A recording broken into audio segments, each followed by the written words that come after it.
Peter Pan. Chapter 7. The Home Under the Ground. One of the first things Peter did next day was to measure Wendy and John and Michael for hollow trees. Hook, you remember, had sneered at the boys for thinking they needed a tree apiece. But this was ignorance, for unless your tree fitted you it was difficult to go up and down, and no. Two of the boys were quite the same size.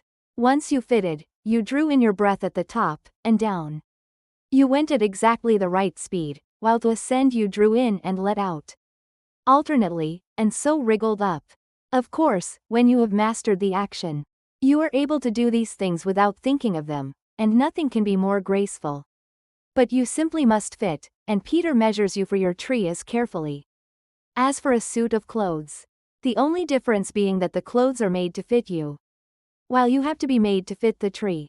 Usually it is done quite easily, as by your wearing too many garments or too few. But if you are bumpy in awkward places or the only available tree is an odd shape, Peter does some things to you, and after that you fit. Once you fit, great care must be taken to go on fitting. And this, as Wendy was to discover to her delight, keeps a whole family in perfect condition. Wendy and Michael fitted their trees at the first try, but John had to be altered a little. After a few days' practice they could go up and down as gaily as buckets in a well. And how ardently they grew to love their home under the ground, especially Wendy. It consisted of one large room, as all houses should do, with a floor in which you could dig if you wanted to go fishing, and in this floor grew stout mushrooms of a charming color, which were used as stools. A never tree tried hard to grow in the center of the room, but every morning they sawed the trunk through, level with the floor. By tea time it was always about 2 feet high.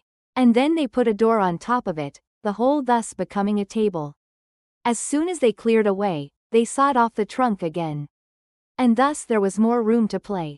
There was an enormous fireplace which was in almost any part of the room where you cared to light it, and across this Wendy stretched strings, made of fiber, from which she suspended her washing. The bed was tilted against the wall by day, and let down at 6:30, when it filled nearly half the room. And all the boys slept in it, except Michael, lying like sardines in a tin. There was a strict rule against turning round until one gave the signal. When all turned at once, Michael should have used it also, but Wendy would have a baby, and he was the littlest. And you know what women are. And the short and long of it is that he was hung up in a basket.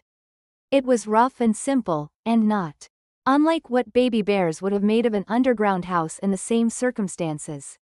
But there was one recess in the wall, no larger than a birdcage, which was the private apartment of Tinker Bell. It could be shut off from the rest of the house by a tiny curtain, which Tink, who was most fastidious, always kept drawn when dressing or undressing. No woman, however large, could have had a more exquisite boudoir and bedchamber combined. The couch, as she always called it, was a genuine Queen Mab, with club legs, and she varied the bedspreads according to what fruit blossom was in season. Her mirror was a Puss in Boots, of which there are now only 3, unchipped, known to fairy dealers. The washstand was pie crust and reversible, the chest of drawers an authentic charming the 6th, and the carpet and rugs the best, the early period of Marjorie and Robin. There was a chandelier from Tiddlywinks for the look of the thing. But of course she lit the residence herself. Tink was very contemptuous of the rest of the house, as indeed was perhaps inevitable, and her chamber, though beautiful, looked rather conceited, having the appearance of a nose permanently turned up. I suppose it was all especially entrancing to Wendy, because those rampageous boys of hers gave her so much to do. Really there were whole weeks when, except perhaps with a stocking in the evening, she was never above ground. The cooking, I can tell you, kept her nose to the pot. And even if there was nothing in it, even if there was no pot, she had to keep watching that it came aboiled just the same. You never exactly knew whether there would be a real meal, or just a make-believe. It all depended upon Peter's whim. He could eat, really eat, if it was part of a game. But he could not stodge just to feel stodgy, which is what most children like better than anything else. The next best thing being to talk about it. Make-believe was so real to him that during a meal of it, You could see him getting rounder. Of course it was trying, but you simply had to follow his lead. And if you could prove to him that you were getting loose for your tree, he let you stodge. Wendy's favorite time for sewing and darning was after they had all gone to bed. Then, as she expressed it, she had a breathing time for herself. And she occupied it in making new things for them, and putting double pieces on the knees. For they were almost frightfully hard on their knees. When she sat down to a basket full of their stockings, every heel with a hole in it, she would fling up her arms and exclaim, "Oh dear. I am sure I sometimes think spinsters are to be envied." Her face beamed when she exclaimed this. You remember about her pet wolf? Well, it very soon discovered that she had come to the island. And it found her out, and they just ran into each other's arms. After that it followed her about everywhere. As time wore on, did she think much about the beloved parents she had left behind her? This is a difficult question, because it is quite impossible to say. How time does wear on in the Neverland, where it is calculated by moons and suns, and there are ever so many more of them than on the mainland. But I am afraid that Wendy did not really worry about her father and mother. She was absolutely confident that they would always keep the window open for her to fly back by. And this gave her complete ease of mind. What did disturb her at times was that John remembered his parents vaguely only as people he had once known, while Michael was quite willing to believe that she was really his mother. These things scared her a little, and nobly anxious to do her duty, she tried to fix the old life in their minds by setting them examination papers on it, as like as possible to the ones she used to do at school. The other boys thought this awfully interesting, and insisted on joining. And they made slates for themselves, and sat round the table, writing and thinking hard about the questions she had written on another slate and passed round. They were the most ordinary questions. What was the color of mother's eyes? Which was taller, father or mother? Was mother blonde or brunette? Answer all three questions if possible. A. Write an essay of not less than 40 words on how I spent my last holidays. Or the characters of father and mother compared. Only one of these to be attempted. Or 1. Describe mother's laugh. 2. Describe father's laugh. 3. Describe mother's party dress. 4. Describe the kennel and its inmate. They were just everyday questions like these, and when you could not answer them, you were told to make a cross, and it was really dreadful. What a number of crosses even John made. Of course the only boy who replied to every question was Slightly. And no one could have been more hopeful of coming out first. But his answers were perfectly ridiculous, and he really came out last, a melancholy thing. Peter did not compete. For one thing, he despised all mothers except Wendy, and for another, he was the only boy on the island who could neither write nor spell, not the smallest word. He was above all that sort of thing. By the way, the questions were all written in the past tense. What was the color of mother's eyes, and so on. Wendy, you see, had been forgetting, too.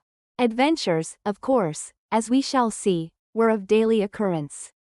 But about this time Peter invented, with Wendy's help, a new game that fascinated him enormously, until he suddenly had no more interest in it, which, as you have been told, was what always happened with his games. It consisted in pretending not to have adventures, in doing the sort of thing John and Michael had been doing all their lives. Sitting on stools, flinging balls in the air, pushing each other, going out for walks and coming back without having killed so much as a grizzly. To see Peter doing nothing on a stool was a great sight. He could not help looking solemn at such times. To sit still seemed to him such a comic thing to do. He boasted that he had gone walking for the good of his health. For several suns these were the most novel of all adventures to him. And John and Michael had to pretend to be delighted also, otherwise he would have treated them severely. He often went out alone, and when he came back you were never absolutely certain whether he had had an adventure or not. He might have forgotten it so completely that he said nothing about it, and then when you went out, you found the body, and, on the other hand, he might say a great deal about it, and yet you could not find the body. Sometimes he came home with his head bandaged, and then Wendy cooed over him and bathed it in lukewarm water, while he told a dazzling tale. But she was never quite sure, you know. There were, however, many adventures which she knew to be true because she was in them herself. And there were still more that were at least partly true, for the other boys were in them and said they were wholly true. To describe them all would require a book as large as an English-Latin-English dictionary. And the most we can do is to give one as a specimen of an average hour on the island. The difficulty is which one to choose. Should we take the brush with the Redskins at Slightly Gulch? It was a sanguinary affair, and especially interesting as showing one of Peter's peculiarities. Which was that in the middle of a fight he would suddenly change sides. At the Gulch, when victory was still in the balance, sometimes leaning this way and sometimes that, he called out, "I am Redskin today. What are you, Toodles?" And Toodles answered, "Redskin, what are you, Nibs?" And Nibs said, "Redskin, what are you, Twin?" And so on, and they were all Redskins, and of course this would have ended the fight had not the real Redskins, fascinated by Peter's methods, agreed to be lost boys for that once, and so at it they all went again, more fiercely than ever. The extraordinary upshot of this adventure was, but we have not decided yet that this is the adventure we are to narrate. Perhaps a better one would be the night attack by the Redskins on the house under the ground, when several of them stuck in the hollow trees and had to be pulled out like corks. Or we might tell how Peter saved Tiger Lily's life in the Mermaid's Lagoon, and so made her his ally. Or we could tell of that cake the pirates cooked so that the boys might eat it and perish, and how they placed it in one cunning spot after another.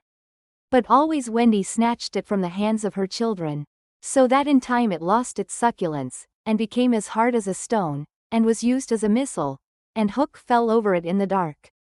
Or suppose we tell of the birds that were Peter's friends, particularly of the never bird that built in a tree overhanging the lagoon, and how the nest fell into the water, and still the bird sat on her eggs, and Peter gave orders that she was not to be disturbed. That is a pretty story, and the end shows how grateful a bird can be, but if we tell it, we must also tell the whole adventure of the lagoon, which would of course be telling two adventures rather than just one. A shorter adventure, and quite as exciting, was Tinker Bell's attempt, with the help of some street fairies, to have the sleeping Wendy conveyed on a great floating leaf to the mainland. Fortunately the leaf gave way and Wendy woke, thinking it was bath time, and swam back. Or again, we might choose Peter's defiance of the lions, when he drew a circle round him on the ground with an arrow and dared them to cross it. And though he waited for hours, with the other boys and Wendy looking on breathlessly from trees, not one of them dared to accept his challenge. Which of these adventures shall we choose? The best way will be to toss for it. I have tossed, and the lagoon has won. This almost makes one wish that the Gulch or the cake or Tink's leaf had won. Of course I could do it again, and make it best out of 3. However, perhaps fairest to stick to the lagoon.